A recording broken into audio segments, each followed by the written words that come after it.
A strong magnitude 5.0 earthquake occurred in the North Pacific Ocean 229 kilometers, 142 miles from Kamchatka, Russia, in the early morning of Tuesday, August 5, 2025 at 4:49 a.m. local time, GMT +11.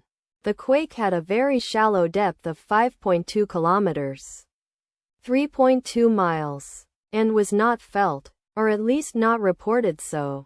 First to report, GFZ after 11 minutes. The earthquake occurred 6 hours after a magnitude 5.0 earthquake had hit on Monday, August 4, 2025, at 10:37 p.m.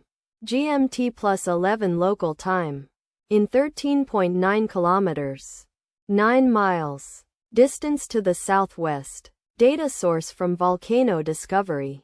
Did you feel it? Let us pray. May the earthquake that occurred not affect our brothers and sisters there.